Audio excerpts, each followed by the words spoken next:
ज्ञानतिमिरस्य ज्ञानाञ्जनशलाकया चक्षुरुन्मिलितं येन तस्मै श्रीगुरवे नमः। नमो विष्णुपदाय कृष्णप्रेष्ठाय भूतले श्रीमते भक्तिवेदान्त स्वामिनिति नामिने।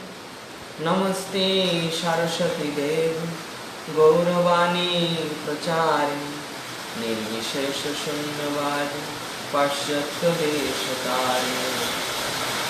वाञ्छाकल्पतरुभ्यश्च कृपा सिन्धो एव च पतितानां पावनेभ्यो वैष्णवेभ्यो नमो महावदन्याय कृष्णप्रेमप्रदायते कृष्णाय कृष्णचैतन्य नाम्ने गौरकृष्णे नमः। जय श्री कृष्ण चैतन्य प्रभु नित्यानंद श्री अद्वैत गदाधर शिवासादि गौर भक्तवृंद। हरे कृष्ण कृष्ण कृष्ण हरे हरे हरे राम राम राम हरे हरे। हरे कृष्ण। श्रील रूप गोस्वामी कृत भक्ति रसामृत सिंधु আমরা অধ্যয়ন করছি সপ্তম অধ্যায় ভগবত ভক্তির শাস্ত্র প্রমাণ। তাই এই অংশে শ্রীল রূপ গোস্বামী পাদ আমাদের প্রথমে তিনি অনেকগুলো বিষয় বর্ণনা করেছেন। আর আজকের আমাদের বিষয় একাদশী ব্রত পালন। এরপর থাকছে অশ্বত্থ আদি বৃক্ষকে সম্মান প্রদর্শন। তার পরবর্তী থাকছে অভক্ত সঙ্গ ত্যাগ। তো এই তিনটি বিষয়ের উপর আজ আলোচনা হবে। প্রথমেই একাদশী ব্রত পালন প্রসঙ্গে ছিল ভক্তিবিনোদ ঠাকুর তার যে বৈষ্ণবীয় সঙ্গীত সেখানে তিনি বর্ণনা করছেন। শুদ্ধ ভক্ত চরণ রেণু ভজনয় অনুকূল ভক্ত সেবা পরম সিদ্ধি প্রেমলতিকার মূল। মাধবতী ভক্তি জননী যতনে পালন করি কৃষ্ণ বসতি বসতি বলি পরম আদরে বলি। মাধব তিথি ভক্তি জননী পরম আদরে বলি। এই যে একাদশী ব্রত, এটা কি মাধব তিথি। মাধব অর্থাৎ শ্রীকৃষ্ণের প্রিয় তিথি এই একাদশী। একাদশী সেই ভগবানেরই মূর্তি স্বরূপ এবং একাদশীতে ভগবান দেবী মূর্তি রূপে প্রকাশিত হয়েছিলেন। যখন ভগবান শ্রী বিষ্ণু এবং মূর নামক অসুরের মধ্যে যুদ্ধ হয়েছিল, তখন যুদ্ধের এক পর্যায়ে ভগবান বিশ্রাম করছিলেন, শয়ন করছিলেন। ওই অবস্থায় সেই মূর নামক অসুর ভগবানকে শয়ন অবস্থায় দর্শন করে ভগবানকে হত্যা করতে এসেছিল। সেই অবস্থায় ভগবানের শ্রীমূর্তি থেকে, শ্রী বিগ্রহ থেকে এক পরমা সুন্দরী দিব্য কন্যা তিনি আবির্ভূত হলেন এবং আবির্ভূত হয়ে সেই অসুরকে তিনি বিনাশ করলেন। বিনাশ করার পর ভগবান তার কাছে জানতে চাইলেন যে হে দেবী আপনি কে। তখন সেই দেবী বললেন যে হে প্রভু, আমি আপনারই শক্তি, আপনার শয়ন অবস্থায় এই অসুর আপনাকে হত্যা করতে এসেছিল, তাই আমি আপনার সেই দিব্য শরীর থেকে আবির্ভূত হয়েছি, আমি আপনারই শক্তি। তখন ভগবান সেই একাদশী দেবীকে বরদান করলেন যে হে দেবী, তুমি যারা এই জগতে তোমাকে আশ্রয় করবে তাদের আর ভয় থাকবে না, এবং তোমাকে যারা আশ্রয় করবে তারা আমার এই ভক্তি প্রাপ্ত হবে। তো এইভাবে সেই একাদশী ভক্তি জননী একাদশী ব্রত পালনের বিশেষ কারণ এটাই যে ভক্তি লাভ করা, অর্থাৎ এই ভগবত ভক্তির জন্যই আমাদের একাদশী ব্রত পালন করতে হবে। ব্রহ্ম বৈবর্ত পুরাণে বলা হয়েছে যে একাদশীর দিন উপবাস করলে সমস্ত পাপ থেকে মুক্ত হয়ে আত্যন্তিক পুণ্য লাভ করা যায়। একাদশীর দিন উপবাস করাটাই মুখ্য উদ্দেশ্য নয়, মুখ্য উদ্দেশ্য হচ্ছে গোবিন্দ বা শ্রীকৃষ্ণের প্রতি অধিক শ্রদ্ধা ও প্রেম পরায়ণ হওয়া। এই যে একাদশী উপবাস শব্দটির অর্থই হচ্ছে উপ অর্থাৎ নিকটে, বাস মানে নিবাস করা, নিকটে বাস করা অর্থাৎ ভগবান শ্রীকৃষ্ণের নিকটে বাস করা। এটাই হচ্ছে একাদশীর মুখ্য উদ্দেশ্য, ভগবান শ্রীকৃষ্ণের নিকটে বাস করা। এবং এই একাদশীতে আমাদের আচার্যগণ, বিশেষ করে ছিল ভক্তি সিদ্ধান্ত সরস্বতী গোস্বামী ঠাকুর ছিল প্রভুপাদ, তিনি 3 প্রকার একাদশী করেছিলেন। তো প্রথম অবস্থায় প্রথম একাদশী অর্থাৎ উত্তম একাদশী, সেটা হচ্ছে সম্পূর্ণ নির্জলা ব্রত, এবং একাদশীর আগের দিন দশমীর দিন একবেলা আহার, একাদশীর দিন সম্পূর্ণ নির্জলা, এবং দ্বাদশীতে পালন করে মাত্র একবেলা আহার। এই হচ্ছে উত্তম একাদশী। এরপর মধ্যম স্তরের একাদশীতে আসছে যে তারা একবার মাত্র ফল জল এই সমস্ত অর্থাৎ অগ্নিতে যা পাকানো হয়নি, অগ্নির তাপে যা রন্ধন করা হয়নি, সেই সমস্ত বাদ দিয়ে ফল জল মাত্র দিনে একবার মাত্র গ্রহণ করা যাবে। এইভাবে এটা হচ্ছে কি মধ্যম স্তরের একাদশী। এবং যারা এই মধ্যম স্তরের একাদশীও করতে পারবেন না, তাদের জন্য কনিষ্ঠ স্তরের একাদশী রয়েছে, যেটা কেবলমাত্র একাদশীতে যেগুলো বর্জনীয়। ভগবান যখন সমস্ত প্রাণীদের সৃষ্টি করেছিলেন তখন তিনি পাপ পুরুষ সৃষ্টি করেছিলেন, পাপ পুরুষ। তো সেই পাপ পুরুষের অঙ্গ কি দিয়ে তৈরি শুনুন। ব্রহ্ম হত্যা, গুরু হত্যা, মাতৃহত্যা, পিতৃহত্যা, গাভী হত্যা, ভ্রূণ হত্যা, অবৈধ যত সঙ্গ, ধূত ক্রীড়া, অর্থাৎ কোনো পাপ বাকি ছিল না। অর্থাৎ সেই সমস্ত পাপ দিয়ে একজন পাপ পুরুষ নির্মাণ করা হয়েছিল, যার দেহের সর্ব অঙ্গ পাপময়। তো সেই পাপ পুরুষকে যখন ভগবান সৃষ্টি করেছেন, তিনি সেই পাপ পুরুষ ভগবানের কাছে প্রার্থনা করেছেন যে হে প্রভু, আপনি তো আমাকে সৃষ্টি করেছেন, তা আমি কোথায় অবস্থান করব? তখন ভগবান বলেছিলেন যে তুমি এই যে একাদশীর দিন এই রবি শস্যে অর্থাৎ চাল ডাল গম জব ভুট্টা সরিষা তেল জাতীয় এই সমস্ত দ্রব্যে একাদশীর দিন তুমি অবস্থান করবে। অতএব এই একাদশীর দিনে যারা এই রবি শস্য গ্রহণ করেন তারা বলতে পারেন যে আমি সারা জীবনে কোনো পাপ করিনি, আমি জেনে শুনে কোনো পাপ করিনি।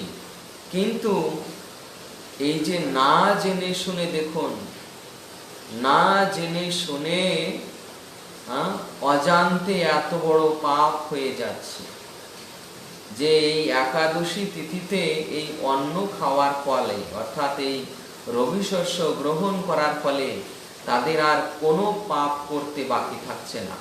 কি পিতৃহত্যা, কি মাতৃহত্যা, কি গুরু হত্যা, কি গো হত্যা, ভ্রূণ হত্যা, কোনো প্রকার পাপ করতে তাদের আর বাকি থাকছে না। কেউ বলতে পারেন আমি তো জানি না। এই যে জানি না বললে কিন্তু শাস্ত্র মানবে না। কেননা মনে করুন অগ্নি, ছোট বাচ্চা, সে যদি অগ্নির কাছে গিয়ে অগ্নিতে হাত দেয়, অগ্নি কি এটা মনে করবে যে ছোট বাচ্চা এ আমার ধর্ম জানে না, আমি এর হাত পোড়াবো না? না, অগ্নি কিন্তু এটা মনে করবে না। অগ্নি তার স্বভাব ধর্ম অনুযায়ী ওই বাচ্চা না জানলেও ওর হাতটা পুড়িয়ে দেবে। ঠিক তেমন যারা অজুহাত দেখান যে আমরা জানি না শাস্ত্রে কি লেখা আছে, এই অজুহাতে যারা চলেন তাদের কিন্তু অজান্তে ওই পাপ হয়েই যাচ্ছে। অতএব যাতে অজান্তে এই পাপ না হয় সেই জন্য শাস্ত্র থেকে এ বিষয়ে জানতে হবে যে একাদশীর দিন যদি এই রবি শস্য আদি অন্ন, চাল ডাল আটা, এমনকি আটার তৈরি রুটি, যে কোনো প্রকার এই রবি শস্য তেল জাতীয় দ্রব্য, গম, এইগুলো যদি গ্রহণ করা হয় তাহলে কিন্তু এই একাদশীর দিন যদি গ্রহণ করা হয় তাহলে পাপের ভাগী হতে হবে। এই জন্য কনিষ্ঠ স্তরের একাদশীতে এই যেগুলোই, অর্থাৎ যে দ্রব্যে এই যে পাপ পুরুষ বিরাজ করছেন সেই দ্রব্যগুলো, অর্থাৎ ওই রবি শস্য বাদ দিয়ে কি কি চলবে, মনে করুন কাঁচকলার সবজি, কুমড়ার সবজি বা পেঁপের সবজি, বা পেঁপে সিদ্ধ করে ফ্রেশ চিনি এবং দুধ দিয়ে সেটা পেঁপের পরমান্ন হয়। আলু কাঁচকলার সবজি হয়, সেখানে তেল হিসেবে বাদাম তেল, বাদাম, কাঁচা বাদাম, সেটাকে ফ্রাই করে তা দিয়ে ওটা তেলের কাজ চলবে। বা ঘৃত, সর্বোত্তম ঘৃত ঘি, যদি ঘি দিয়ে রান্না করা হয় সেটা উত্তম। এইভাবে যারা এই একাদশীতে না খেয়ে থাকতে পারে না তারা অন্তত এই কনিষ্ঠ স্তরে একাদশী পালন করবেন। এবং এই যে 3 প্রকার একাদশী পালনের আমি প্রক্রিয়া বললাম, অবশ্যই এর থেকে একটি অবশ্যই পালন করতে হবে। একাদশীতে, একাদশীর দিন কোনো মতেই অন্ন প্রসাদ খাওয়া যাবে না। এমনকি জগন্নাথের প্রসাদ বা ভগবানের প্রসাদ হলেও একাদশীতে এই প্রকার অন্ন, ডাল, রবি শস্যের যেটা তৈরি, এগুলো কখনোই গ্রহণ করা যাবে না। কেননা এই বিষয়ে শ্রী চৈতন্য মহাপ্রভু তিনি আমাদের সাক্ষাৎ নিজের জীবনে আচরণের মাধ্যমে শিক্ষা দিয়েছেন। যখন শ্রী চৈতন্য মহাপ্রভু পুরী ধামে ছিলেন, তা এই একাদশীর দিন ভগবান শ্রী চৈতন্য মহাপ্রভু কয়েকজন ভক্তদের নিয়ে সেই গম্ভীরায় বসে নাম করছেন। হঠাৎ জগন্নাথ মন্দিরের একজন পান্ডা এসে মহাপ্রভুর সামনে অন্নের একটি পারস দিয়ে গেলেন, অন্নপ্রসাদ। তো মহাপ্রভু দেখছেন একাদশী, আবার এই জগন্নাথের অন্নপ্রসাদ দিয়ে গেল। একাদশীর নিয়মও ভঙ্গ করা যাবে না, আবার এই যে জগন্নাথের অন্নপ্রসাদ এটা সাক্ষাৎ জগন্নাথ থেকে অভিন্ন, অতএব একে অসম্মানও করা যাবে না। কেননা জগন্নাথের প্রসাদকে অবজ্ঞা করলে জগন্নাথের মহা দুঃখ হয়। এই জন্য শ্রী চৈতন্য মহাপ্রভু জীব শিক্ষার জন্য কি করলেন? এখন শ্রী চৈতন্য মহাপ্রভুই জগন্নাথ, তার প্রসাদ এসেছে, আবার তিনি স্বয়ং সেই প্রসাদের মান রাখছেন কিভাবে? আবার তিনি এখানে আমাদের এই গৌড়ীয় সম্প্রদায়ে মূল যে পথ প্রদর্শক, মূল প্রবর্তক শ্রী চৈতন্য মহাপ্রভু, তিনি আবার ভক্ত রূপে লীলা করছেন। তো ভক্তদের অবশ্যই একাদশী পালন করতে হবে। যেহেতু শ্রী চৈতন্য মহাপ্রভু ভক্ত রূপে লীলা বিলাস করছেন, তাই এই ভক্তিরও মান রাখলেন। কিভাবে? মহাপ্রভু ওই একাদশীর দিন ওই অন্ন প্রসাদ খেলেন না, অন্নকে সামনে রেখে, সকলের মাঝখানে রেখে সেখানে তিনি প্রণাম করে, জগন্নাথের অন্নপ্রসাদকে প্রণাম নিবেদন করে সামনে রেখে সকলকে গোল করে বসিয়ে নাম জপ করতে শুরু করলেন। এইভাবে নাম জপ করতে করতে দিন অতিবাহিত হলো, রাত্রি অতিবাহিত হলো। পরদিন প্রাতে মহাপ্রভু সমস্ত ভক্তগণকে নিয়ে তিনি সমুদ্র স্নানে গেলেন। সমুদ্র স্নান করে যখন এই দ্বাদশীর পারণের সময় হলো, মহাপ্রভু সেই অন্ন প্রসাদ দিয়ে, ওই জগন্নাথের অন্ন প্রসাদ দিয়ে সমস্ত ভক্তদের সঙ্গে পালন করলেন। সেখানে মহাপ্রভু শিক্ষা দিচ্ছেন যে জগন্নাথের প্রসাদকে অবজ্ঞা করলে জগন্নাথের মহা দুঃখ হয়।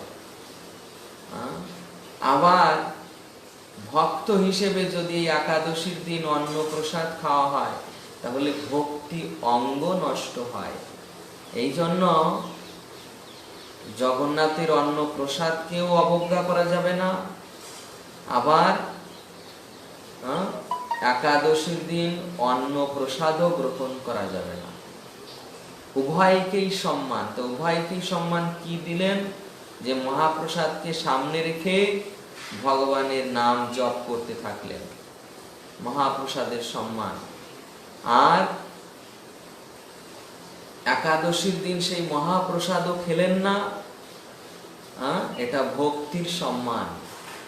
এইভাবে মহাপ্রভু মহাপ্রসাদেরও সম্মান দিলেন এবং ভক্তি অঙ্গ ঠিক রেখে আমাদের শিক্ষা দিলেন, যাতে আমরা এটাও আচরণ করি যে আমরাও একাদশীর দিন প্রসাদ হলেও গ্রহণ করব না। প্রসাদকে সম্মান করব, প্রণাম করব, কিন্তু গ্রহণ করব না।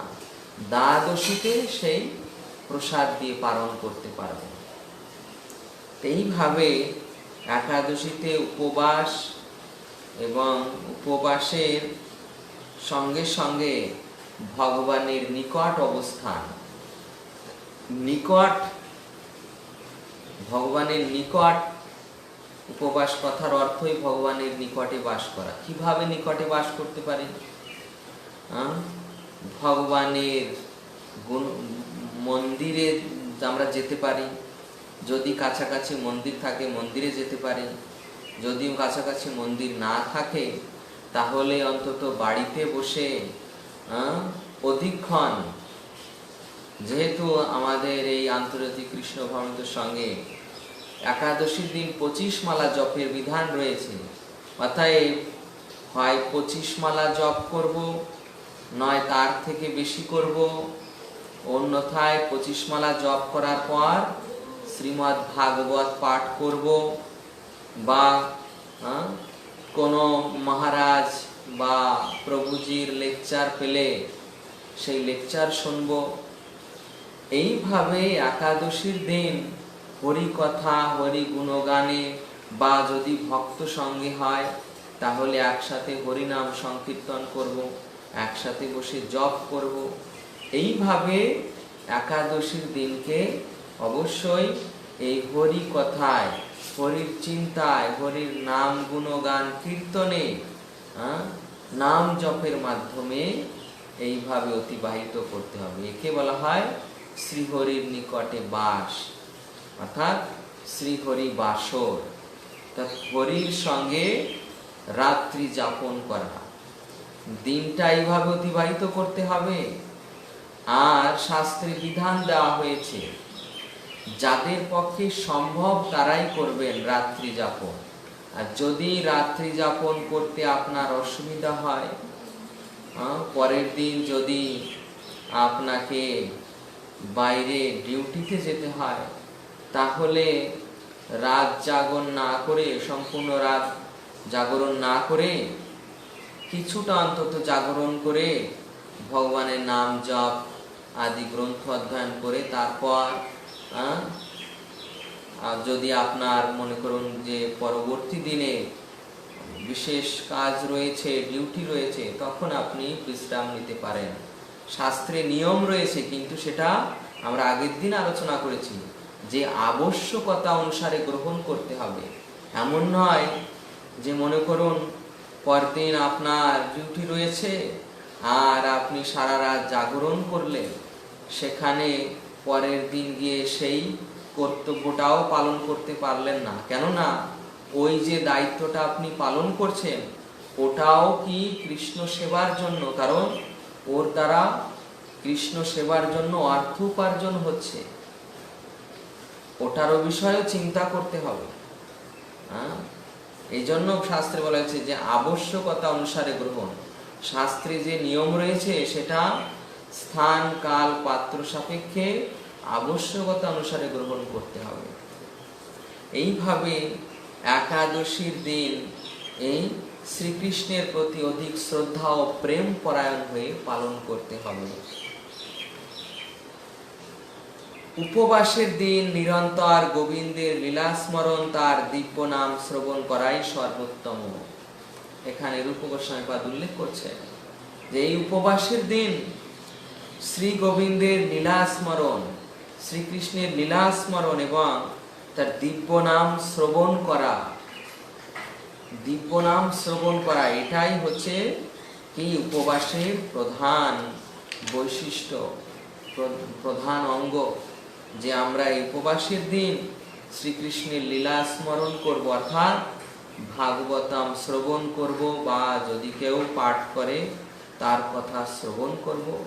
তাহলে এইভাবে আমাদের কৃষ্ণের সেই লীলা স্মরণ হবে। আর দিব্য নাম শ্রবণ বা কীর্তন, আমরা মনে করুন নিজে যখন জপ করি, জপটাও করব একটু উচ্চস্বরে, জপটাও আমাদের করতে হবে উচ্চস্বরে। কেননা মনে মনে জপ করার থেকে উচ্চস্বরে জপ করা শতগুণ শ্রেয়, শতগুণ শ্রেষ্ঠ। কেননা মনে মনে জপ করলে কেবল নিজের কল্যাণ, কিন্তু যদি উচ্চস্বরে জপ করা হয় তাহলে স্থান যারা যারা শুনছে, অর্থাৎ দূরেও যারা রয়েছে, এই ধ্বনি যেখানে যেখানে যাচ্ছে সকলের কল্যাণ। এইভাবে যারা জপ করবেন উচ্চস্বরে জপ করা সর্বোত্তম। আর সেই এই যে নিজে করছেন জপ, কিন্তু যদি মনে করুন কয়েকজন ভক্ত হলো, তখন সংকীর্তন করা সর্বশ্রেষ্ঠ। সংকীর্তন অর্থাৎ সমবেতেন কীর্তন, সমবেত ভাবে কীর্তন করা। যদি এই একাদশীর দিন সমবেত ভাবে কীর্তন করা হয়, তাহলে ওই নিজের উচ্চ সংকীর্তন জপ থেকে ওই সমবেত ভাবে কীর্তন সংকীর্তন ওটা আরো অধিক শ্রেষ্ঠ, ওর দ্বারা আরো অধিক কল্যাণ। এই জন্য অবশ্যই এই হরিনাম সংকীর্তন ভক্ত সঙ্গে, এই জন্য আগেকার দিনে ভক্ত গোষ্ঠী হতো, সাধু সঙ্গ হতো, সাধু সঙ্গ, নাম সংকীর্তন, ভাগবত শ্রবণ, মথুরা মণ্ডলে বাস, শ্রীমূর্তি শ্রদ্ধায় সেবন। এই যে পঞ্চাঙ্গ ভক্তি রয়েছে, এর প্রথমটাই রয়েছে সাধু সঙ্গ, অর্থাৎ সাধুদের মুখ থেকে শ্রবণ করা। সাধুদের মুখ থেকে মানে মনে করুন আগেকার দিনে বিশেষ বৈষ্ণব বাড়ি ছিল, এখন তো অনেক জায়গায় হয়েছে, এখন তো আরো উত্তম ব্যবস্থা হয়েছে। যে কোনো দিন আপনারা যে কোনো একটা বাড়িতে ঠিক করবেন যে আজ এই ভক্তের গৃহে আমরা একাদশী ব্রত পালন করব। সমগতভাবে সকলে মঙ্গল আরতিতে যোগদান করব, একসঙ্গে জপ করব। একজন তাদের মধ্যে শ্রেষ্ঠ ব্যক্তি তিনি পাঠ করবেন আর আমরা সকলে শ্রবণ করব এবং উচ্চস্বরে সংকীর্তন করব। এইভাবে এই যে সাধু সঙ্গ, প্রতি একাদশীতে মনে করুন কোনো ভক্তের বাড়িতে যদি এই রকম একটি সাধু সঙ্গ হয় তাহলে অনেক উপকার, অনেক কল্যাণ। এইভাবে একাদশীতে যদি আমরা এইভাবে সংকীর্তন, উপবাস বা কিছু রাত্রি জাগরণ করি তাহলে একাদশীতে এই যে শাস্ত্রে যে ফল দেওয়া হয়েছে, পাপ স্খলনের উদ্দেশ্যে শুধু একাদশী নয়, একাদশী করার মুখ্য উদ্দেশ্য সেই কৃষ্ণ ভক্তি লাভ করা। মাধব তিথি ভক্তি জননী, হচ্ছে ভক্তির জননী। যদি কেউ একাদশী পালন করেন তাহলে তার কৃষ্ণ ভক্তি লাভ হয়, কৃষ্ণ ভক্তি লাভ হয়। এবং ভক্তির একটা অঙ্গই হচ্ছে একাদশী পালন করা। অতএব আমি ভক্তি অঙ্গ পালন করছি এবং আমার ভক্তি বৃদ্ধি হচ্ছে। এত বড় সুযোগ রয়েছে যে এই একাদশী পালনের মাধ্যমে আমাদের হৃদয়ে কৃষ্ণ ভক্তি জাগরিত হতে পারে। অতএব এটি সকলের পালনীয় উচিত। এর পরবর্তীতে রয়েছে অশ্বত্থ আদি বৃক্ষকে সম্মান প্রদর্শন করা। দেখুন কি কি পবিত্র বৃক্ষ রয়েছে। পবিত্র বৃক্ষ অশ্বত্থ।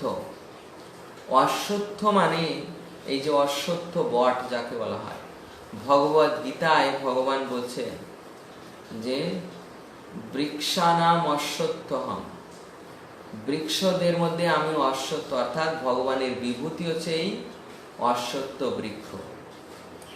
এইভাবে অশ্বত্থ পবিত্র বৃক্ষ। আবার আমলকি বৃক্ষ পবিত্র, কেননা এই আমলকি বৃক্ষ উৎপন্ন হয়েছিলেন ব্রহ্মা যখন ভগবানের আরাধনা করেছিলেন। তা আরাধনা করার পর তিনি ভগবানের প্রেমে ক্রন্দন করেছিলেন। তার সেই ক্রন্দনের ফলে তার চোখ দিয়ে অশ্রুবিন্দু ঝরিত হয়েছিল।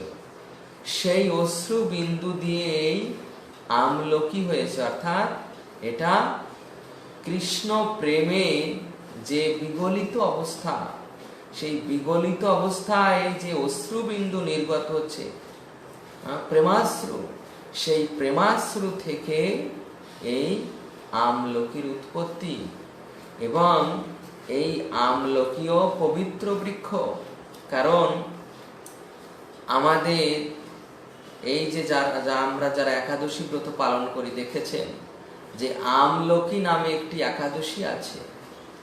ওই দিনে ভগবানকে এই আমলকি নিবেদন করতে হয়, আমলকি বৃক্ষের পূজা করতে হয় এবং আমলকি বৃক্ষের নিচে বসে জপ করতে হয় বা কীর্তন করতে হয়। কেননা এই আমলকি একাদশীর মাহাত্ম্যে বলা হয়েছে যে এই আমলকি একাদশীর দিন মুনি ঋষিগণ তারা এই আমলকি বৃক্ষে অবস্থান করেন। তা ওই রাত্রিতে যারা এই বৃক্ষের নিচে জপ করেন, ভগবানের কীর্তন করেন, আরাধনা করেন, তাদেরকে ওই মুনি ঋষিগণ বিশেষ আশীর্বাদ প্রদান করেন। এরপর আমলকি বৃক্ষ হলো, এরপর তুলসী বৃক্ষ। অশ্বত্থ, আমলকি, তুলসী। তুলসী তুলসী সাধারণ কোনো বৃক্ষ নয়। এই যে তুলসী দেবী, ইনি হচ্ছেন বৈকুণ্ঠে অবস্থিত লক্ষ্মী দেবীর প্রকাশ। আবার যিনি গোলক বৃন্দাবনে শ্রীমতী রাধারানী, সেই শ্রীমতী রাধারানীর প্রিয় সখী, বৃন্দা সখী, ইনি হচ্ছেন তুলসী দেবী। এই জগতে সেই তুলসী দেবী এই বৃক্ষ রূপে বিরাজিত, আর বৈকুণ্ঠ জগতে লক্ষ্মী দেবী রূপে, গোলক বৃন্দাবন ধামে বৃন্দা সখী রূপে সেখানে বিরাজমান। তুলসী দেবীকে ভক্তি করলে কি হয়? প্রথমে তার দর্শন করলে জীবে, শাস্ত্রে বলা হয়েছে যে ভক্তি ভরে দর্শন করলে, শুধুমাত্র দর্শন করলে চিত্ত শুদ্ধি হয়, স্পর্শ করলে শরীর শুদ্ধ হয়, তারপর রোপণ করলে বিষ্ণু ভক্তি জাগ্রত হয় হৃদয়ে। তুলসী সেবায় কি করতে হয়? মঙ্গল আরতির পর আমরা সেই তুলসী দেবীকে আরতি করি। আরতি করার পর তাকে প্রদক্ষিণ করে চারবার প্রদক্ষিণ করতে হয় তাকে। তারপর তাকে জল অর্পণ করতে হয়। ওম গোবিন্দ বল্লভাম দেবী ভক্ত চৈতন্য কারিণী স্নাপয়ামি জগদ্ধাত্রী কৃষ্ণ ভক্তি প্রদায়িনী। হে গোবিন্দ বল্লভা, হে কৃষ্ণ প্রিয়ে, হে বিষ্ণু ভক্তি প্রদায়িনী, হে তুলসী মহারানী, তোমাকে আমি এই জল প্রদান করছি, তুমি আমাকে কৃষ্ণ ভক্তি প্রদান করো। এই যে কৃষ্ণ ভক্তি তিনি আমাদের প্রদান করছেন, যদি আমরা তার অঙ্গে জল সিঞ্চন করি। এইভাবে অবশ্যই রোজ সকালে 4 বার পরিক্রমা করে প্রণাম করে তাকে জল নিবেদন করতে হবে। আবার সন্ধ্যাকালে তাকে পরিক্রমা করে 4 বার পরিক্রমা করে আবার প্রণাম নিবেদন করতে হবে, বা আরতি করা যায়। তো এইভাবে আমাদের এই সঙ্গে মঙ্গল আরতির পর একবার আরতি, এবং সন্ধ্যার শুরুতে এই তুলসী আরতি দিয়ে শুরু করার বিধান রয়েছে। এইভাবে যাদের সম্ভব হবে তারা অবশ্যই এইভাবে তুলসী দেবীর আরতি করবেন। এবং সেবা হিসেবে বলা হয়েছে, তুলসী দেবীর স্পেশাল সেবা হিসেবে বলা হয়েছে যে তার পত্র তুলতে হবে, কিন্তু সেটা ডাল ভেঙে নয়, তার পত্র এমন ভাবে তুলতে হবে যাতে সে কষ্ট না পায়।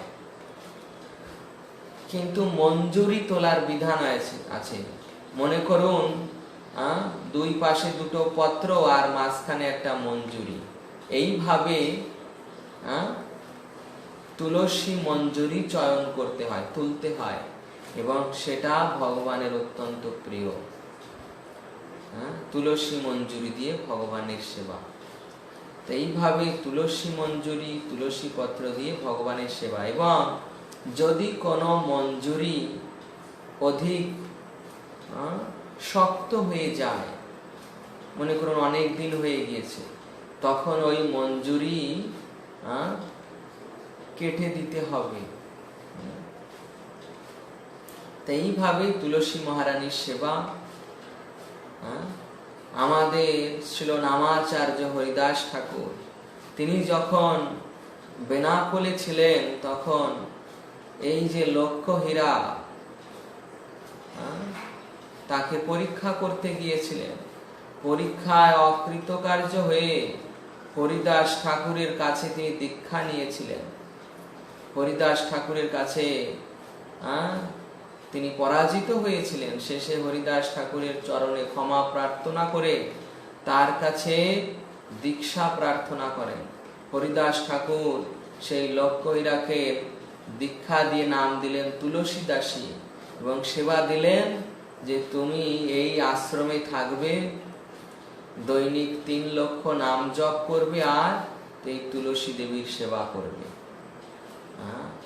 এতে যে তোমার এই শরীর অপবিত্র, এই তুলসী সেবার মাধ্যমে তোমার এই শরীর শুদ্ধ হয়ে যাবে। এইভাবে যদি কারো শরীর অপবিত্র থাকে তাহলে স্নান করার পর অবশ্যই তুলসী গাছে তারা স্পর্শ করতে পারবেন। এইভাবে তুলসী দেবীকে স্পর্শ করার মাধ্যম দিয়ে, তুলসী সেবার মাধ্যম দিয়ে তারা সেই শুদ্ধতা লাভ করতে পারেন। তো এইভাবে তুলসী দেবীর সেবা করতে হবে। আবার শাস্ত্রে বলা হয়েছে গাভী ব্রাহ্মণদের সম্মান ও পূজা। গাভী গোমাতা, কৃষ্ণের প্রণাম মন্ত্রে রয়েছে নমো ব্রহ্মণ্য দেবায় গো ব্রাহ্মণ হিতায় চ জগদ্ধিতায় কৃষ্ণায় গোবিন্দায় নমঃ। যিনি গাভী এবং ব্রাহ্মণদের আনন্দ প্রদানকারী সেই গোবিন্দকে আমি সশ্রদ্ধ প্রণতি নিবেদন করি। অর্থাৎ এই গাভী হচ্ছে কি গোবিন্দের প্রিয়। এই জন্য যদি সুযোগ হয় তাহলে গাভীর সেবা বাড়িতে রেখে বা পূজা, গাভীর পূজা মানে গাভীকে ভালো খেতে দেওয়া। গাভীর পূজা মানে গাভীকে ভালো খেতে দেওয়া। এমন নয় যে গাভীর খাবার নয় আমি ধূপ দীপ দিয়ে আরতি করলাম, এমন নয়। আমাদের আচার্যগণ তারা বলছেন গাভীর পূজা মানে গাভীকে ভালোভাবে খেতে দেওয়া, যত্নে রাখা। এরপর ব্রাহ্মণদের সম্মান। ব্রাহ্মণ বৈষ্ণব এনাদের অবশ্যই সম্মান করা উচিত, প্রণাম করা উচিত। কেননা ব্রাহ্মণ বা বৈষ্ণব, বিশেষভাবে বৈষ্ণব, তাদের হৃদয়ে গোবিন্দ বিরাজিত। তোমারও হৃদয়ে সদা গোবিন্দ বিশ্রাম, তাদের হৃদয়ে গোবিন্দ বিরাজিত। আর ব্রাহ্মণ, এই যে ব্রাহ্মণকে বলা হয় ভগবানের মুখ। তো এই ব্রাহ্মণ অর্থাৎ যারা ব্রহ্মকে জেনেছেন, ভগবানের আরাধনা করেন। ব্রাহ্মণ মানে জন্মগত দিক দিয়ে ব্রাহ্মণ হলাম, পৈতা লাগালাম, কিন্তু ব্রাহ্মণের কার্য করি না, আমি ব্রহ্মকে জানি না, তাহলে সে ব্রাহ্মণ নয়।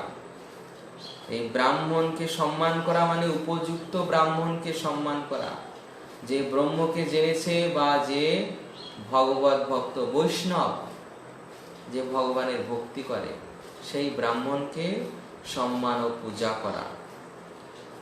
এবং শ্রদ্ধা সহকারে বৈষ্ণবদের দণ্ডবত প্রণতি নিবেদন করা। বৈষ্ণবদের দণ্ডবত প্রণতি নিবেদন করা উচিত। যার যেমন স্বর্গ, কিন্তু মাতাজিদের নয়, মাতাজিদের দণ্ডবত নয়। মাতাজিরা এই পঞ্চাঙ্গে, তারা যেটা পঞ্চাঙ্গে যে প্রণাম রয়েছে সেরকম প্রণাম করবেন। মাতাজিদের দণ্ডবত করার বিধান নেই। যারা প্রভু তাদেরই দণ্ডবত করতে হয়। দণ্ডবত সহকারে বৈষ্ণবদের প্রণতি নিবেদন করতে হয়। এই সমস্ত আচরণ ভক্তকে তার প্রাকৃত পাপ কর্মের ফল থেকে মুক্ত হতে সাহায্য করে। যখন এইভাবে পবিত্র বৃক্ষকে, তুলসী, আমলকি, অশ্বত্থ, এই বৃক্ষকে সম্মান করব, বৈষ্ণবদের দণ্ডবত প্রণতি, ব্রাহ্মণদের শ্রদ্ধা, তখন আমাদের কি হবে? সুকৃতি লাভ হবে। এবং যেমন দেখেছেন যে গঙ্গায় স্নান করলে তার পাপ বিধৌত হয়ে যায়। এরকম ভাবে নরোত্তম দাস ঠাকুর লিখছেন যে দর্শনে পবিত্র করো এই তোমার গুণ। যে বৈষ্ণব তিনি তার দর্শনেই মাত্র পবিত্র করে দেন। আর দর্শনে পবিত্র করো, এই তোমার গুণ। আর যদি সেই বৈষ্ণবের সেবা করা হয় তাহলে সুকৃতি লাভ হয়। শাস্ত্রে বলা হয়েছে চৈতন্য চরিতামৃতে, ছাড়িয়া বৈষ্ণব সেবা নিস্তার পেয়েছে কেবা। এই বৈষ্ণব সেবা না করলে তার নিস্তার হয় না। অবশ্যই বৈষ্ণব সেবা করতে হয়। এবং শ্রী চৈতন্য মহাপ্রভু যখন সনাতন গোস্বামীকে উপদেশ দিয়েছিলেন, তখন মহাপ্রভু বলেছিলেন যে হে সনাতন, জীবে দয়া নামে রুচি বৈষ্ণব সেবন, ইহা হইতে ধর্ম আর নাহি সনাতন। জীবে দয়া অর্থাৎ কোন জীবকে হত্যা করা যাবে না। আপনি আহার দিতে পারেন বা আপনার সামর্থ্য না থাকলে দিতে নাও পারেন, কিন্তু কোন জীবকে আপনি অনর্থক কষ্ট দিতে পারবেন না। জীবে দয়া, জীবে দয়া নামে রুচি। নামে রুচি অর্থাৎ এই ভগবানের দিব্য নাম হরে কৃষ্ণ মহামন্ত্রে রুচি। জীবে দয়া নামে রুচি এবং বৈষ্ণব সেবন। গৃহে মাঝে মাঝে বৈষ্ণব অতিথিদের আহ্বান করে তাদেরকে সেবা দিতে হয়। এই প্রকার বৈষ্ণব সেবা বা তাদের প্রচারে সাহায্য করতে হয়, বা যে কোনো ভাবে তাদের সাহায্য সহযোগিতা করতে হয়। ভগবানের সেবার জন্য অনুদান আদি এগুলো করতে হয়। এইভাবে বৈষ্ণব সেবার মাধ্যমে এই যে প্রকৃত ধর্মের আচরণ হয়। এর পরবর্তীতে রূপ গোস্বামীপাদ ব্যাখ্যা করছেন অভক্ত সঙ্গ ত্যাগ। যে ভক্তি জীবনে আমরা পেয়েছি শরণাগতির শিক্ষায়, দৈন্য আত্মনিবেদন গোপতৃত্বে বরণ, অবশ্য রক্ষিবে কৃষ্ণ বিশ্বাসে পালন। এই চারটির পরে আর দুটি আছে, কি? ভক্তি অনুকূল মাত্র কার্যেরও স্বীকার। অর্থাৎ ভক্তিতে অনুকূল কার্য, ভক্তির অনুকূল কার্য গ্রহণ এবং ভক্তির প্রতিকূল বিবর্জনা, প্রাতিকূলস্য বিবর্জনা, মানে ভক্তি করার ক্ষেত্রে যেগুলো প্রতিকূল বিষয় সেগুলো বর্জন করা। অনুকূল কি? অনুকূল মনে করুন এই যে শাস্ত্রে যেগুলো বলা হয়েছে, সাধু সঙ্গ, নাম সংকীর্তন, ভাগবত শ্রবণ, ধাম বাস, ভক্ত সঙ্গ, ভক্ত সঙ্গে শ্রবণ কীর্তন, ভগবদ গীতা পাঠ শ্রবণ, ভাগবত শ্রবণ, এই যে এগুলো অনুকূল বিষয়। গুরুদেবের আদেশ পালন, গুরুদেবের সেবা, গুরুদেবের নির্দেশে প্রচার, এগুলো হচ্ছে কি ভগবত ভক্তির অনুকূল বিষয়, এগুলো গ্রহণ করতে হবে। আর যেগুলো ভগবত ভক্তির প্রতিকূল, সেই প্রতিকূল বিষয় তাকে পরিত্যাগ করতে হবে। তা প্রতিকূল বিষয় কি আছে? প্রতিকূল বিষয় হচ্ছে এই অভক্ত। অভক্ত কারা? যারা কৃষ্ণ বিদ্বেষী, তারপর সহজিয়া, তারপর যারা বিষয়ী, কৃষ্ণ বিদ্বেষী বিষয়ী, দুইজনের উদাহরণ এখানে দেওয়া হয়েছে। শ্রী চৈতন্য মহাপ্রভুকে এই বিষয়ে এক সময় একজন ভক্ত জিজ্ঞাসা করেন যে হে প্রভু, গৃহস্থ ভক্ত, এই যে গৃহস্থ ভক্তের বৈষ্ণব আচার সম্বন্ধে আপনি কিছু বলুন। যেহেতু আমাদের সোসাইটিতে অধিকাংশই গৃহস্থ ভক্ত, তো মহাপ্রভুরও তখন গৃহস্থ ভক্ত ছিলেন অনেকে, যেমন শ্রীবাস পণ্ডিত, অদ্বৈত আচার্য প্রভু, এইরকম মুরারি গুপ্ত, এরকম অনেকে যারা মহাপ্রভুর পার্শ্বদ অথচ গৃহস্থ। তা সেই সমস্ত বৈষ্ণবদের কি করণীয়? তার উত্তরে শ্রী চৈতন্য মহাপ্রভু বলেন যে বৈষ্ণবের কর্তব্য হচ্ছে সর্বক্ষণ অভক্তির সঙ্গ থেকে দূরে থাকা। বৈষ্ণবের কর্তব্য হচ্ছে অভক্ত সঙ্গ থেকে দূরে থাকা। অভক্ত এখন কারা তাই চিনতে হবে, যে মহাপ্রভু বলছেন অভক্ত সঙ্গ থেকে দূরে থাকা, অর্থাৎ মহাপ্রভুর আদেশ পালন করার জন্য আমরা অভক্ত সঙ্গ থেকে দূরে থাকব। কিন্তু কারা অভক্ত সেটা শাস্ত্রে বলা হয়েছে। কারা অভক্ত সেখানে বলছে যে অভক্ত দুই রকমের। কি কি? এক শ্রেণীর অভক্ত হচ্ছে কৃষ্ণ বিদ্বেষী।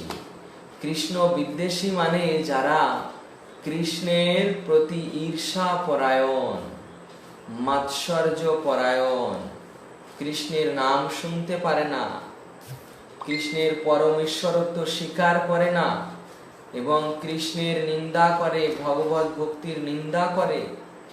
এই ধরনের যারা আসুরিক বৃত্তি সম্পন্ন, এমনকি নিজেরা ভগবান হতে চায়, ভগবানকে তার আসন থেকে গদিচ্যুত করতে চায়, ভগবানের আদেশ উপদেশ শাস্ত্রের নির্দেশ কিছুই মানে না, এমনকি ভগবানের আদেশ উপদেশ নির্দেশের বিরুদ্ধাচরণ করে, তো এরা হচ্ছে অভক্ত। এরা হচ্ছে কি? কৃষ্ণ বিদ্বেষী অভক্ত। এই কৃষ্ণ বিদ্বেষী অভক্তদের থেকে দূরে থাকতে হবে। অপর শ্রেণী হচ্ছে, তা এই কৃষ্ণ বিদ্বেষী কারা কারা আছে দেখুন, যারা আসুরিক ভাবাপন্ন এই জগতে, দেখবেন যারা অত্যন্ত জীব হত্যা করে, কসাইখানা খোলে, অত্যন্ত নিকৃষ্ট ব্যবসা করে, কলকারখানায় ঘোর কাজ করে, দিন রাত কেটে চলেছে, এদের স্বভাব ঠিক অসুরের মতো হয়ে যায়। যারা নেশা করে, ধূমপান করে, আফিং বা গাঁজা খায়, এই ধরনের এদের চেতনাবৃত্তি এত নিম্ন স্তরের হয়ে যায় যে এরা ভগবানের নাম পর্যন্ত শুনতে পারে না, এত বিদ্বেষী ভগবানের প্রতি আবার ভক্তের প্রতি।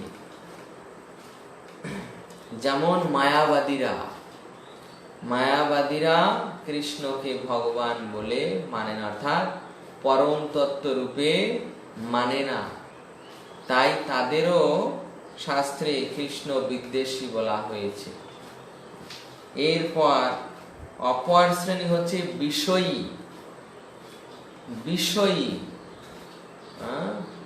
অর্থাৎ যার এই জড় জগতের ধন সম্পদ রয়েছে, আবার যে এই যে চক্ষু, কর্ণ, নাসিকা, জিহ্বা, ত্বক, এই পঞ্চ জ্ঞানেন্দ্রিয়ের বিষয় ভোগ করছে, পঞ্চেন্দ্রিয়ের জ্ঞানের বিষয় ভোগে মত্ত, তারা হচ্ছে বিষয়ী। তা এই বিষয়ের মধ্যে কারা আছেন দেখুন, এই জগতে সকাম কর্মীগণ, তারপর যারা এই যে নির্বিশেষবাদী সম্প্রদায় আছেন, তারাও ওই ভগবত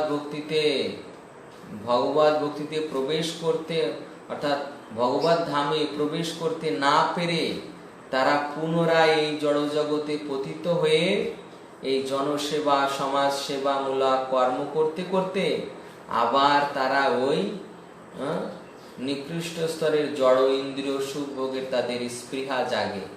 ভাগবতে প্রভুপাদ লিখছে যে যেহেতু তাদের অপ্রাকৃত ভগবত প্রেম সম্বন্ধে জ্ঞান নেই, এই মায়াবাদী বা নির্বিশেষবাদীদের যেহেতু তাদের অপ্রাকৃত ভগবত প্রেম সম্বন্ধে কোনো জ্ঞান নেই, এই জন্য তারা পরবর্তীতে আবার এই জড় জগতের বিষয় ভোগ করার জন্য লালায়িত হয় এবং তারা অধঃপতিত হয়। শাস্ত্রে এই বিষয়ীদের সঙ্গ ত্যাগ করার কথা বলা হয়েছে। চৈতন্য ভাগবতে বলা হয়েছে যে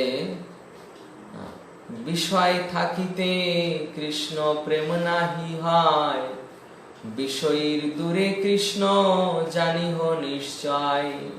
এই বিষয় থাকিতে, অর্থাৎ রূপ রস শব্দ স্পর্শ গন্ধ, এই যে পঞ্চ তন্মাত্রের বিষয়, সুন্দর রূপের প্রতি আকর্ষণ, কোমল স্পর্শের প্রতি আকর্ষণ, সুন্দর ঘ্রাণের প্রতি আকর্ষণ, তারপর রাজভোগের প্রতি আকর্ষণ, এই প্রকার যাদের জড় আসক্তি রয়েছে তারা হচ্ছে বিষয়ী। আবার এই জগতে মনে করুন ধন সম্পদ, অর্থ, বৈভব ইত্যাদির প্রতি যাদের আকর্ষণ রয়েছে তারাও বিষয়ী। তো সেখানে বলা হয়েছে যে ইন্দ্রিয় তৃপ্তির অভিলাষী এবং ভগবান শ্রীকৃষ্ণের বিরোধী অবৈষ্ণব, এদের সঙ্গ কখনোই করা উচিত নয়। এই যে অভক্ত আমরা পেয়েছি, যারা বিষয়ী, কৃষ্ণ বিদ্বেষী, মায়াবাদী, এদের সঙ্গ কখনোই করা উচিত নয়। রূপ গোস্বামীপাদ এ বিষয়ে কাত্যায়ন সংহিতা থেকে দৃষ্টান্ত দিচ্ছেন যে যদি কেউ এদের সঙ্গ করে তাহলে কেমন অবস্থা হয় এবং তাদের কি বলা হয়েছে। কাত্যায়ন সংহিতায় বলা হয়েছে যে জ্বলন্ত আগুনের মধ্যে লোহার খাঁচায় থাকা বরং ভালো। দেখুন, রূপ গোস্বামীপাদ কাত্যায়ন সংহিতা থেকে বলছেন যে কি আগুনের মধ্যে লোহার খাঁচায়, একে তো আগুনের মধ্যে থাকতে হবে, আবার লোহার খাঁচায় থাকতে হবে, এটা থাকাও ভালো, কিন্তু কৃষ্ণ বিদ্বেষী অভক্তির সঙ্গ করা উচিত নয়। এটা তিনি কাত্যায়ন সংহিতা থেকে এখানে প্রমাণ হিসেবে দিয়েছেন যে অভক্তের সঙ্গ করা কতটা বিপজ্জনক হতে পারে। দেখুন, অভক্তের সঙ্গ করা, এই যে তারা অভক্তের সঙ্গ করছে, এতে তাদের কি দোষ হয়? এই অভক্তের সঙ্গের প্রভাবে তারা এমন সব তত্ত্ব লাভ করে যেটা ভক্তির প্রতিকূল, ভক্তির প্রতিকূল বিষয়। কেননা এই যে যারা মায়াবাদী অভক্ত, আমাদের শ্রী চৈতন্য বলছেন যে মায়াবাদী ভাষ্য শুনিলে জীবের হয় সর্বনাশ। যদি মনে করুন আপনি মায়াবাদীদের সঙ্গে গিয়ে যে ওরাও আধ্যাত্মিক জগতে, ওদের কথা একটু শুনি, তা এই যে শুনে যদি সেটা আপনার মধ্যে সেই জ্ঞান না থাকে যে এই কথা তারা মিথ্যা কথা বলছে, এবং এগুলো সব মিথ্যা, শাস্ত্রে এরকম কোনো উপদেশ নেই, আর তারা এরকম ভগবানকে নির্বিশেষ বলছে, নিরাকার বলছে, ভগবানের রূপ নেই, আমি যদি এটা স্বীকার করে নিই তাহলে কি বলা হয়েছে যে মায়াবাদ শুনিলে জীবের হয় সর্বনাশ। যখনই আমি এটা স্বীকার করে নিচ্ছি ওরা যা বলছে তাই সত্য, তখন আমার কৃষ্ণ ভক্তির পথে বাধা আসবে। কৃষ্ণ ভক্তি তো কখনো নষ্ট হয় না, কিন্তু যে পর্যন্ত এগিয়েছেন তারপর বাধা এলো। এইভাবে কৃষ্ণ ভক্তি যেন অপ্রতিহত ভাবে চলতে পারে, কোনো প্রকার বাধা না আসতে পারে, এই জন্য আপনাকে অভক্ত সঙ্গ ত্যাগ করতে হবে।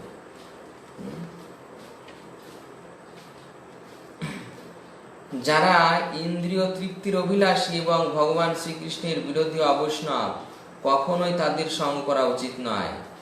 শাস্ত্রে বলা হয়েছে যে জ্বলন্ত আগুনের মধ্যে লোহার খাঁচায় থাকা বরং ভালো, কিন্তু কৃষ্ণ বিদ্বেষী অভক্তের সঙ্গ করা উচিত নয়। কাত্যায়ন সংহিতা এটা বলা হচ্ছে যে জ্বলন্ত অগ্নির মধ্যে লোহার খাঁচায় থাকা বরং ভালো। একে তো জ্বলন্ত অগ্নি, আবার থাকতে হচ্ছে কোথায়? লোহার খাঁচায়। লোহার খাঁচার ভিতর কেউ আটকানো রয়েছে, তাকে আবার নিচের থেকে মনে করুন জ্বলন্ত অগ্নি প্রজ্বলিত করা হয়েছে, তাহলে যে লোহার খাঁচায় আছে তার কি অবস্থা হবে? তাই সেই অবস্থার কথা বিচার করে বলছেন যে সেই অবস্থা ভালো কিসের থেকে? যদি কেউ অভক্তের সঙ্গ করে, সেই অভক্তের সঙ্গ থেকে এই লোহার খাঁচায় জ্বলন্ত অগ্নির ভিতর থাকা বরং ভালো। তাহলে দেখুন, এর মাধ্যমে বোঝাতে চেয়েছেন যে অভক্তের সঙ্গ করা কত বিপজ্জনক।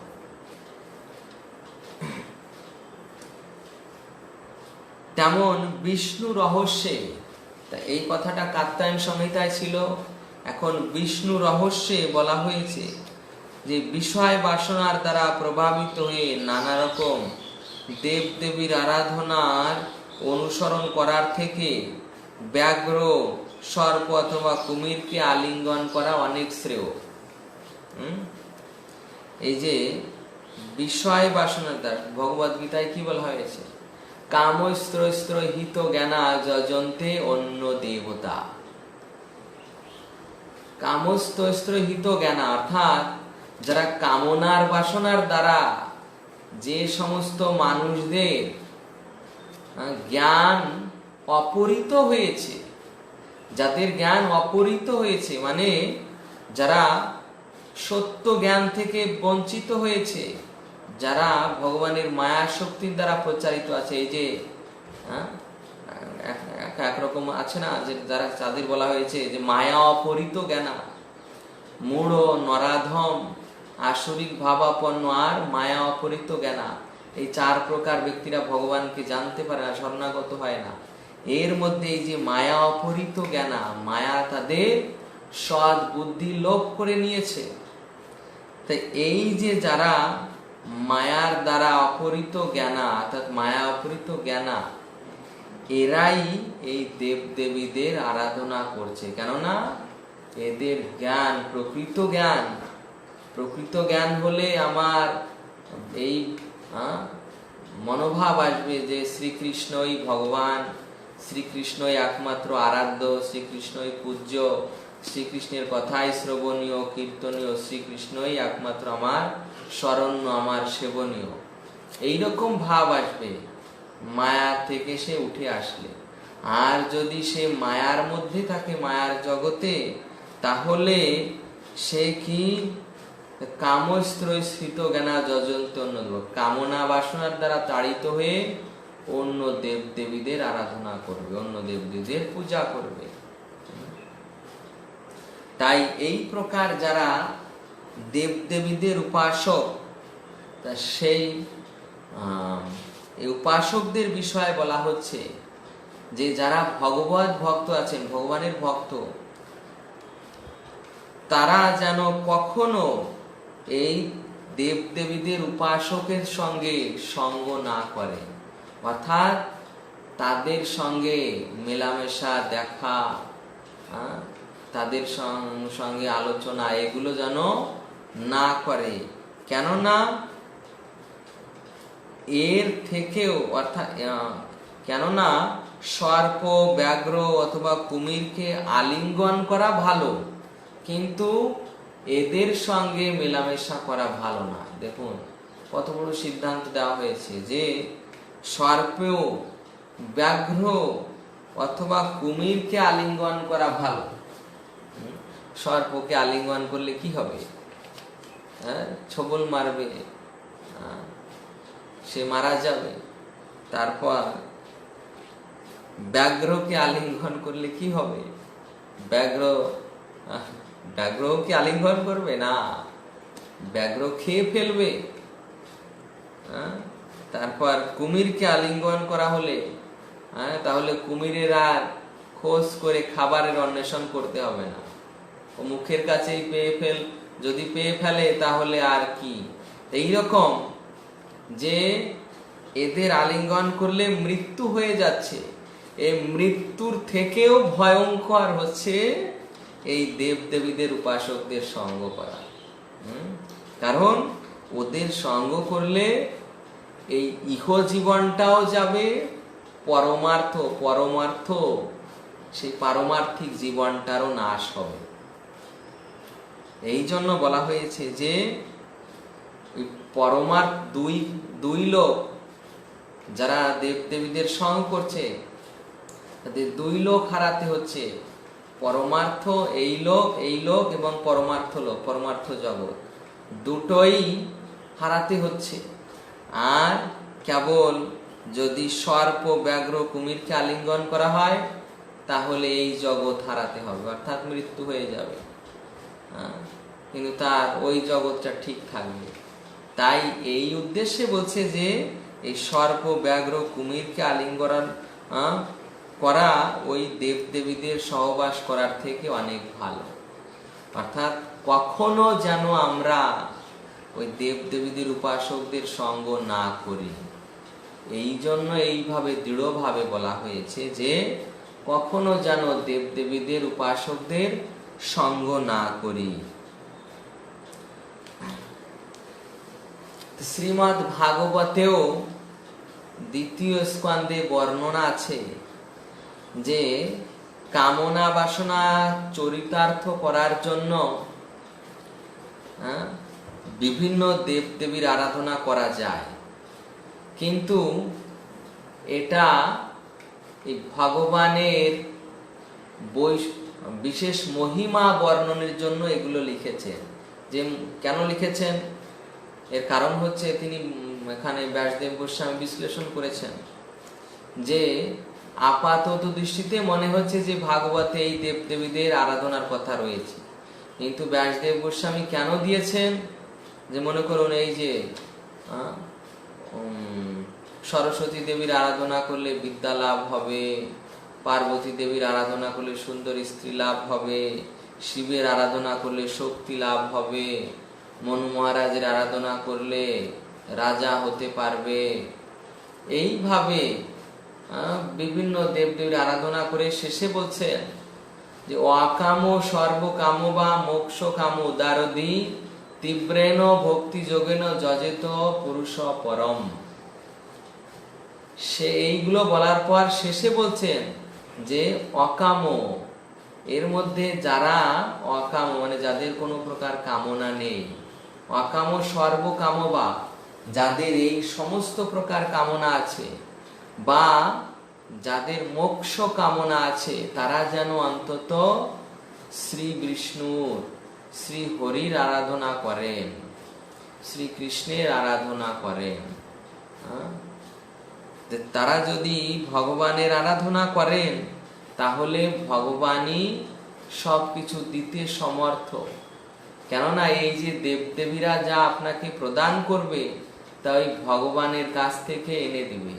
অতএব ধার করা বস্তু কেন আমি গ্রহণ করতে যাব? আমি যদি সেই আবার আপনি একজন দেবতাকে সম্পূর্ণ জীবন ভালোভাবে সেবা করেও সন্তুষ্ট করতে পারবেন না, এবং একজনকে সন্তুষ্ট করতে গিয়ে দেখা যাচ্ছে অন্যজন আপনার প্রতি রুষ্ট হয়ে যাচ্ছে। আপনি একজনকে সন্তুষ্ট করলেন, অন্যজন রুষ্ট হয়ে যাচ্ছে, শেষে এ দেবতা আপনাকে আশীর্বাদ করলো আর ওই দেবতা আপনাকে পূজা না করার জন্য মনে করুন বিভিন্ন প্রকার দণ্ড দিল, যে আদি দৈবিক তাপ, যে দেবতারা যে তাপ দিয়ে থাকেন আদি দৈবিক, তার মধ্যে মনে করুন কোন তাপ আপনাকে দিয়ে থাকলো। এইভাবে একজনকে সন্তুষ্ট করতে গেলে আর একজন অসন্তুষ্ট হয়ে যাবে। কিন্তু যদি আমি একমাত্র ভগবানকে সন্তুষ্ট করি তাহলে সকলে সন্তুষ্ট হবে। কেন না, ভগবান হচ্ছেন সকলের মূল। বৃক্ষের মূল দেশে যেমন জল সিঞ্চন করলে সকলে সেটা উপকৃত হয়, অর্থাৎ ডালপালা পল্লব আদি সকলে উপকৃত হয়, কিন্তু আপনি শুধু পত্রে, গাছের পত্রে জল ঢালুন, পাতায় জল ঢালুন, যদি মূলের মূল দেশে না যায় তাহলে বৃক্ষের যত্ন হবে না। আমার যদি উদরে খাদ্য না যায় তাহলে আমার শরীর দুর্বল হয়ে পড়বে, চোখ কাজ করবে না, মুখ দিয়ে কথা বের হবে না, শরীর চলবে না। এরকম অবস্থা হয়ে যাবে। হ্যাঁ, কিন্তু যদি উদরে আহার্য যায়, তখন এই সমস্ত যে ইঞ্জিনগুলো রয়েছে, পার্টসগুলো রয়েছে, সব কাজ করবে, সব কাজ করবে। কিন্তু যদি আমি মনে করুন এই মুখের মাধ্যমে আহার না দিয়ে মনে করুন আমি চোখের মাধ্যমে আহার করছি, তাহলে কি হবে? বিশ্বনাথ চক্রবর্তী ঠাকুর ভাগবতে লিখছেন যে তাহলে কি অন্ধত্ব হতে হবে, অন্ধ হয়ে যাবে চোখ, কর্ণে দিয়ে ঢুকাতে গেলে কান কালা হয়ে যাবে। এইভাবে অন্ধত্ব, বধিরত্ব এগুলোই প্রাপ্তি হবে, ভগবানকে লাভ হবে না। এই জন্য দেব দেবীদের আরাধনা করার থেকে ভগবানের আরাধনা করাই শ্রেষ্ঠ। কেননা ভগবানের আরাধনা করলেই সমস্ত দেবদেবীরা আপনা থেকেই সন্তুষ্ট হয়ে যায়। প্রভুপাদ বলছেন ভাগবতে যে তাই বলে কখনো দেবদেবীদের অশ্রদ্ধা করতে নেই। ঠিক আছে, আমরা কৃষ্ণের বা গোবিন্দের ভজন করি, আরাধনা করি, ভগবানের নাম জপ করি, কিন্তু তাই বলে যেন আমরা দেব দেবীদের অবজ্ঞা না করি, অর্থাৎ তাদের নিন্দা, অশ্রদ্ধা এগুলো যেন না করি। যদি দেব দেবীদের মন্দির দেখা যায়, তাহলে অন্তত সেখানে প্রণাম নিবেদন বা হাত জোড় করে প্রণাম, মাথা নত করা, এইভাবে তাদের প্রতি শ্রদ্ধা করা উচিত। কিন্তু ভজন করা উচিত কৃষ্ণকে, গোবিন্দকে।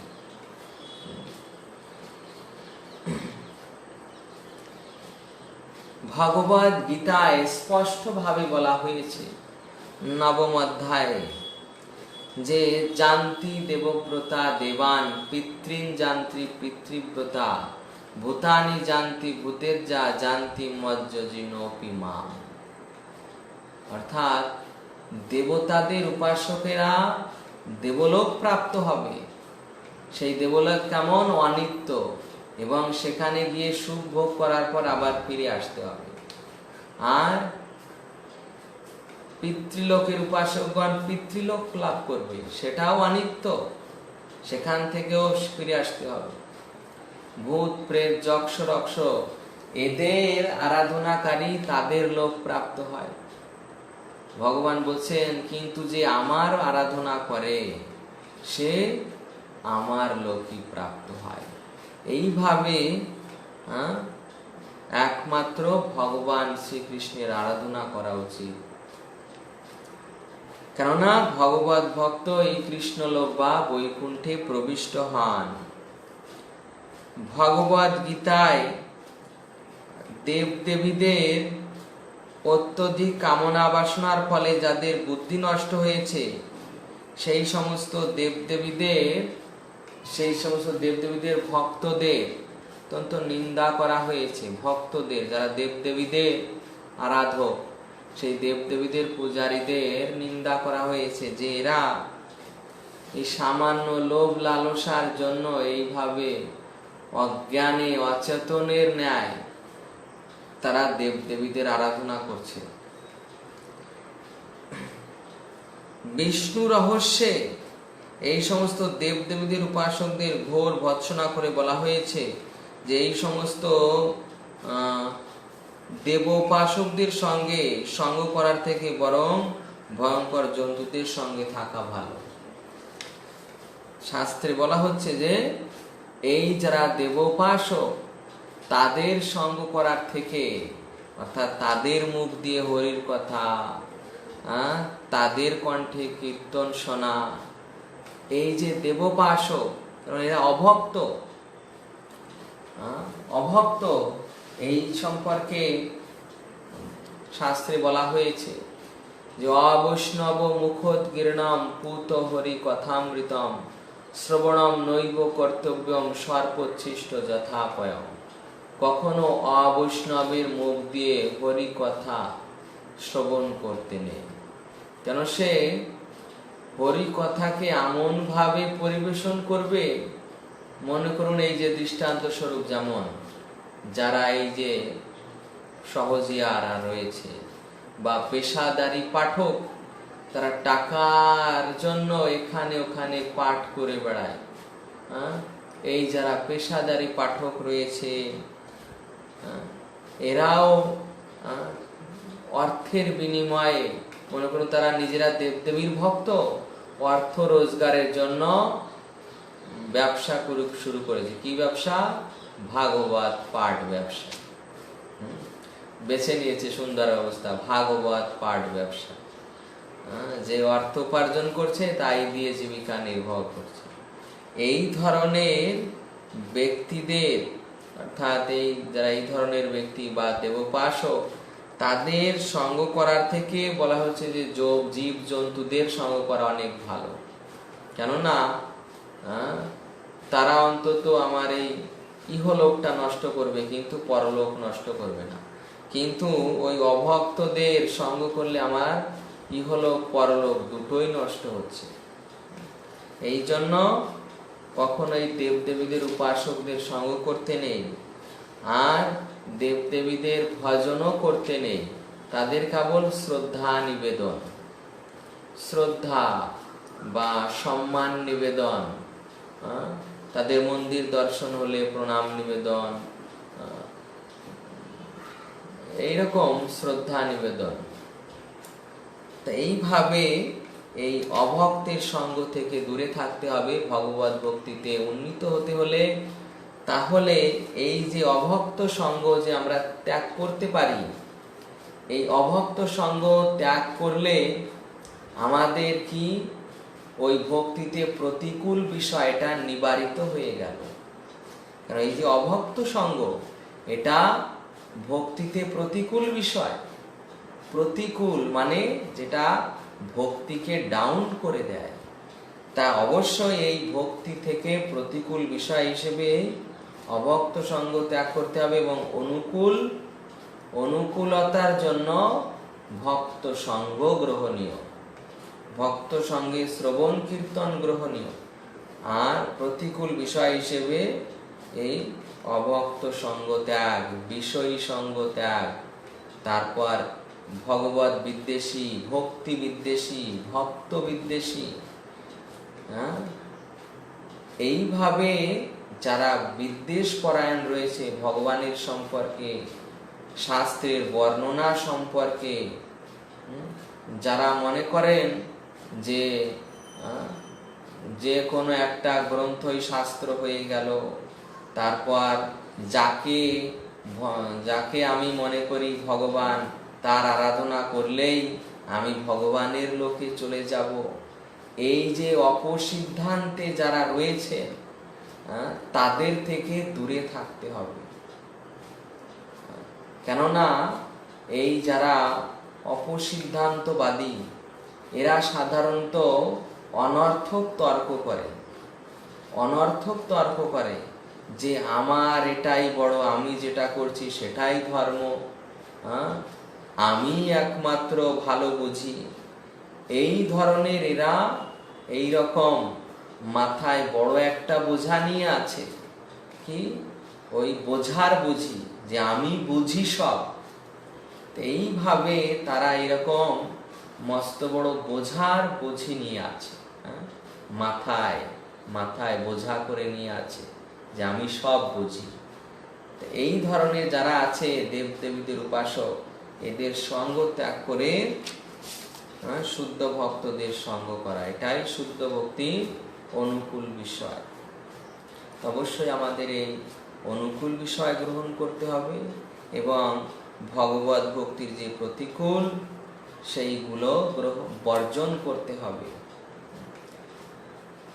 আজ এ পর্যন্তই। আমাদের পরবর্তী দিন এই অধ্যায়টা সমাপ্ত হবে। এই অধ্যায়ে আরো 4টি বিষয় রয়েছে, যে বহু গ্রন্থ পাঠ না করা, বড় মন্দির নির্মাণের প্রয়াস না করা, নিষ্কপট ভাবে ব্যবহার, অন্য দেবতাদের অবজ্ঞা, অন্য জীবকে ক্লেশ না দেওয়া। এই চারটি বিষয় রয়েছে, আমরা পরবর্তী দিন এটা আলোচনা করব। আজ এ পর্যন্তই। জয় জয় শিল ভক্তি রসামৃত সিন্ধু গ্রন্থ কি জয়, জগৎগুরু শিল প্রপাত কি জয়, সমবেত গৌর ভক্তবৃন্দ কি জয়। জয় জয় নিতাই গৌর প্রেমানন্দে হরি হরি বল। হরে কৃষ্ণ কৃষ্ণ কৃষ্ণ হরে হরে, হরে রাম রাম রাম হরে হরে।